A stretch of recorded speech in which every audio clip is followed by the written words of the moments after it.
বাবা মারা আপনাদেরও বিচার হবে সন্তানদের প্রতি যদি বৈষম্য করেন, জুলুম যদি করেন, একজনকে দিন আরেকজনকে দিলেন না। অনেক সময় বাপ মা বলে কি, এই ছেলেটা আমার দিকে খেয়াল রাখে, এই জন্য ওর সব জমি জমা দিয়ে দিলাম, ও খেয়াল রাখে না সেজন্য দিলাম না। জায়েজ নাই এটা আপনার জন্য। আপনার খেয়াল রাখার বিনিময়ে সে আপনার জন্য খরচ করছে, আপনি সেই খরচের টাকাটা দিয়ে দিয়েছেন, এটা ঠিক আছে। যে আপনার চিকিৎসায় 2 লাখ খরচ হয়েছে, 2 লাখ দিয়ে দিলেন, 2 লাখের জমি দিয়ে দিলেন, যে বাবা তুই খরচ করছস, এই জমি সে বাবদ নিয়ে যায়, এটা আপনি দিতে পারেন।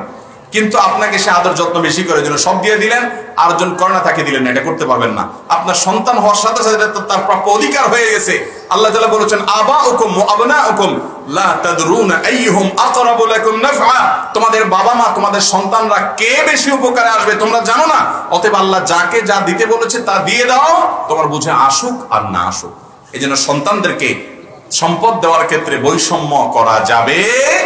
মেয়েদেরকে ডেকে এনে বলবেন তোমাদেরকে বিয়ে শাদী দিছি, টাকা পয়সা খরচ করছি, এখন তোমাদের তো আলহামদুলিল্লাহ জামাইরা টাকা পয়সা কামাই করে, অনেক আছে, থাক তোমরা আর দাবি দাবা করিও না, এগুলো তোমাদের ভাইদের জন্য ছেড়ে দাও।